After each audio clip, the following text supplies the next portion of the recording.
Hello. I was looking at the introduction to A Course in Miracles today, and I think the Holy Spirit brought some things to my mind that I'd like to share. You know, when I was going to university, I took copious notes in each class. In fact, some of the professors really prided themselves on being able to lecture very fast and make all of us work like the dickens to be able to take notes and keep up. And you really needed to know shorthand, dictation, to be able to take it all down. And they intended to test you on every word that they had lectured to you. So in that kind of an environment, it was very easy to make the mistake that the learning was about the words. It wasn't, of course. The learning is about the content and about you receiving it and somehow using it to make your life better.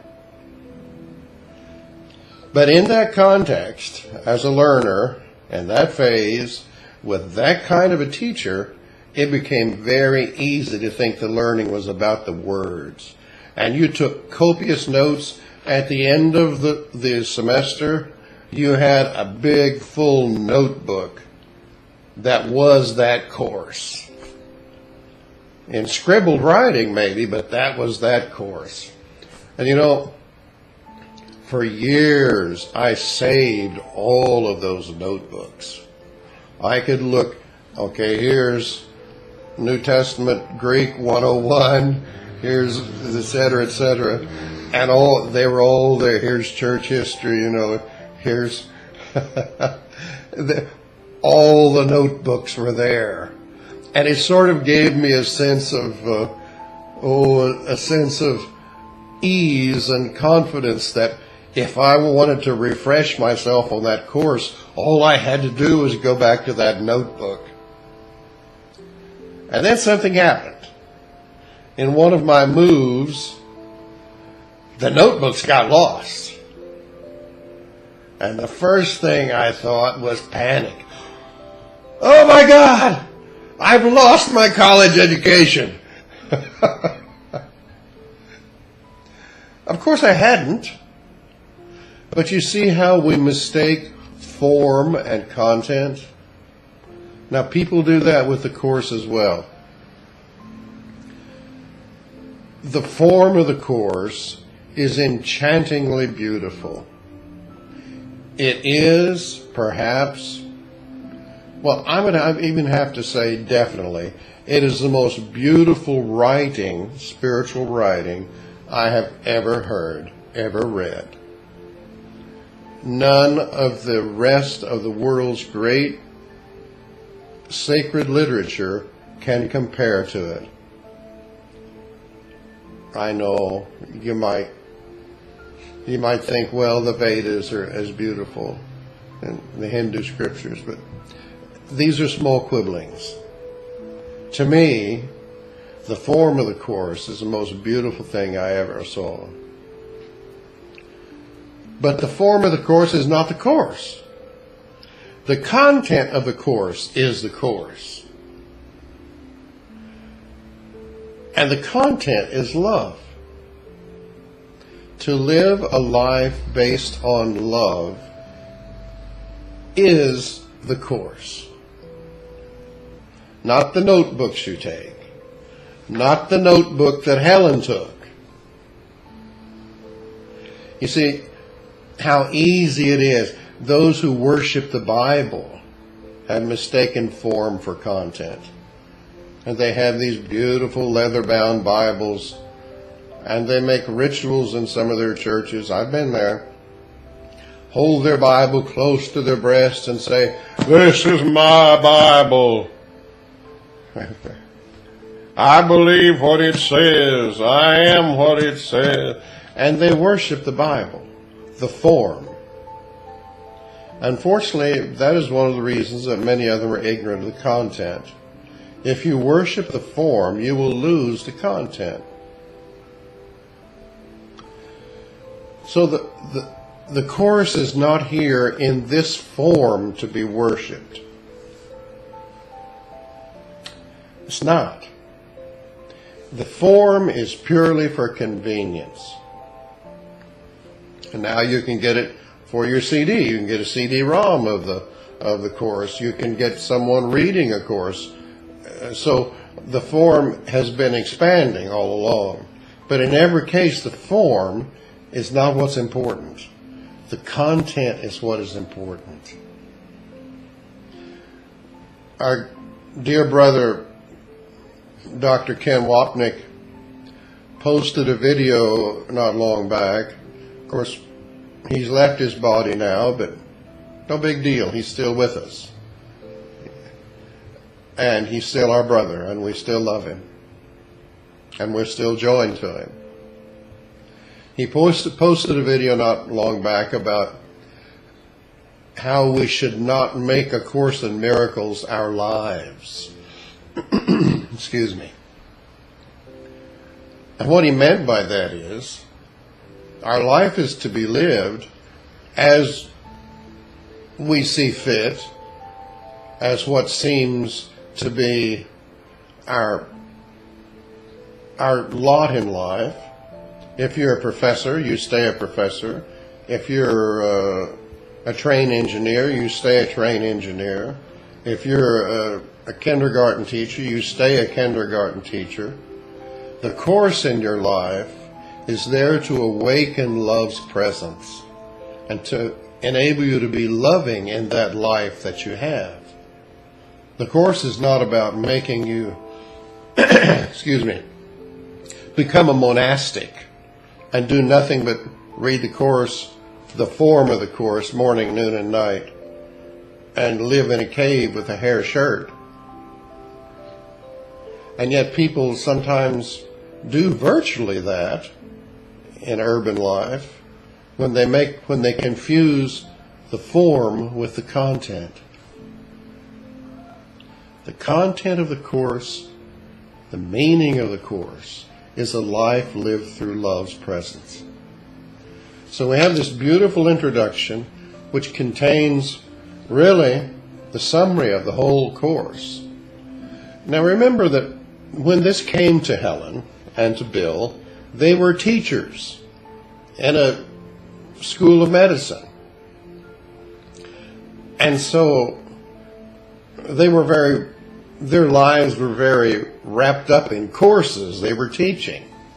So it's obvious that this came to Helen in the form of a course because of where she was. Her right-mindedness hooked herself into divine knowledge, which came to her where she was as a teacher doing courses, and came to her in the forms that she loved. The forms of Shakespeare, the forms of the Bible, the forms of poetry. Everything that Helen loved is herein comprised in literary form. So the content is very wonderfully summarized here. The Course earlier tells us that it's only one version of the universal course that everyone has to take. Only one version. So if you're not taking this version of the Course, there'll be another version that you have to take. May not be printed nicely like this, okay? But it's a course. It'll come to you. It'll present itself. Because the Course tells us that a universal theology is impossible, but a universal experience is not only possible, but essential. That's it. It's all about a life lived in love's presence. So here's the introduction. This is A Course in Miracles. It is a required course. Only the time you take it is voluntary. Free will does not mean that you can establish the curriculum. It means only that you can elect what you want to take at a given time. The course does not aim at teaching the meaning of love, for that is beyond what can be taught. It does aim, however, at removing the blocks to the awareness of love's presence, which is your natural inheritance. The opposite of love is fear, but what is all-encompassing can have no opposite. The Course can therefore be summed up very simply in this way: nothing real can be threatened. Nothing unreal exists. Herein lies the peace of God. Now, to be sure, there is enormous metaphysical information in here, because it is a course and it is a thought system. It's not so much a thought system that gives you thoughts as it is a system which undoes your crazy thoughts. It's here to undo the barriers that you have erected to the awareness of love's presence. And those barriers are in your mind, where every causality exists. The mind is the cause, the body is the effect. So often we look at the Course in its form as a metaphysical system. And that's all well and good. Many of the great teachers of the Course have communicated great things that way. But if we're looking at it now just as the content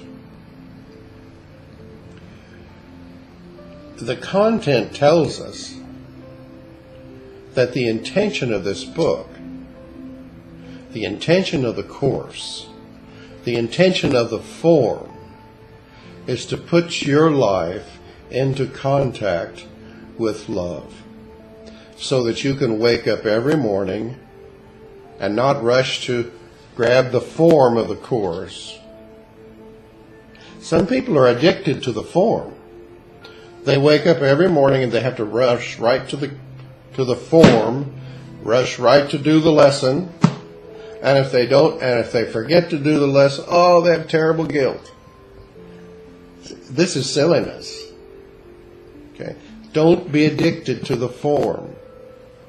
The form is here to, once you have learned the content, then you don't need the form.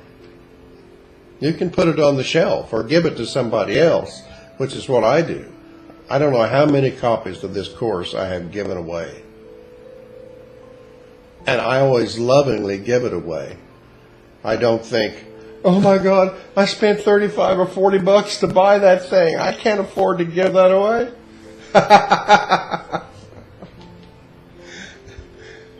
When someone needs the form, give it to them. You'll find some other way to get your $40 back. Okay? It's not a big deal.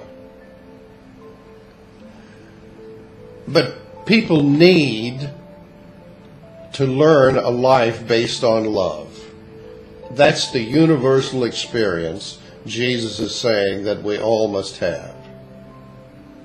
And the Course is here to give that to you by taking down the barriers that we've erected to the awareness of love's presence, which is our natural inheritance. Now, that information didn't come to Helen for the first time. You can read statements by Rumi, which are almost exactly the same. The information about love has been in the world since the world began, because love has been in the world since the world began. Not actively lived, not always actively known, but the Holy Spirit came with us into this dream world and brought with us the truth. And that truth is that we are love. We are the radiance of God. We are nothing but love. All of the other little stuff that we think we are is an illusion. When we read this synopsis, nothing real can be threatened. Nothing unreal exists. But you say, oh, it does exist. Just look around us. Look at all the terrible stuff. No, it doesn't exist. It's not real. So illusion is present when the mind is deluded. But that illusion which is present is not real. It does not really exist. And that's what the Course is telling us. All of this stuff in this crazy world, this dualistic world that we've created, is illusion. It doesn't really exist. It has not changed reality one bit. Nothing real can be threatened. It's not in danger. The foundation of being itself is firm. And that foundation is the unconditional, all-encompassing love of God, of which we are a shining part. We're not bodies. So the challenge for us and the content of the Course, the challenge for us is to live a non-dualistic life in a dualistic world. That's the challenge. But it can be done. It just takes practice in learning to forgive on the fly. And it takes honesty to look at the guilt that still lives inside of us, to bring it to the surface, to deal with it, get rid of it, and watch the love come and take its place where it was displaced by denial and repression of guilt. So this is our ongoing daily activity.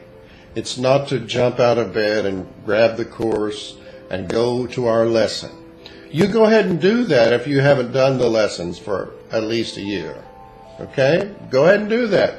But don't get addicted to it. That's not your job. Your job is to jump out of bed every morning and say, today I will live a non-dualistic life in a dualistic world.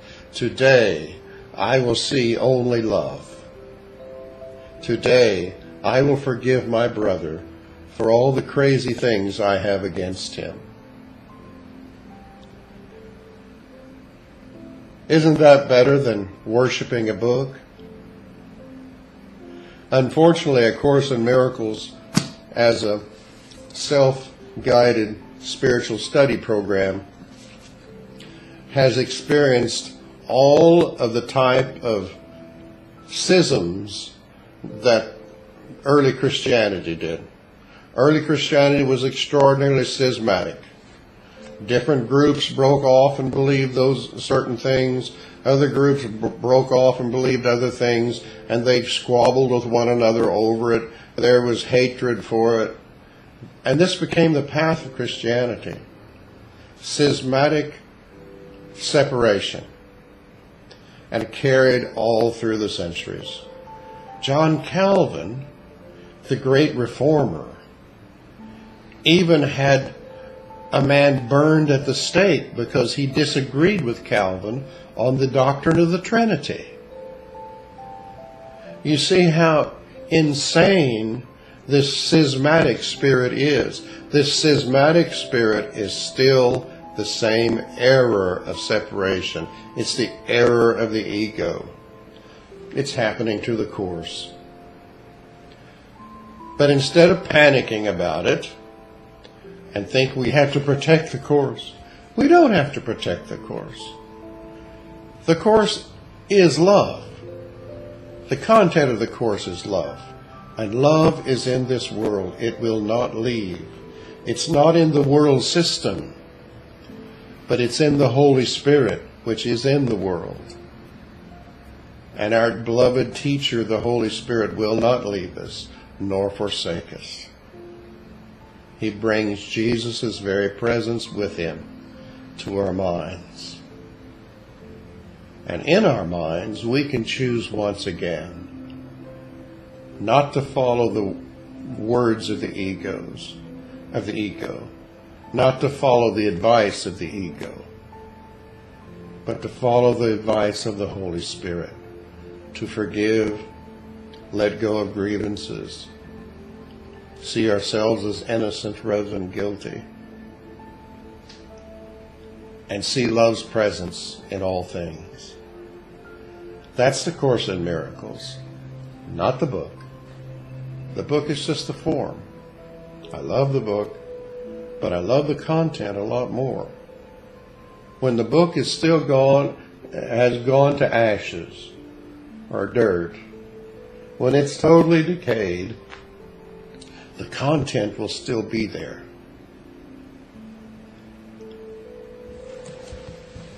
Peace.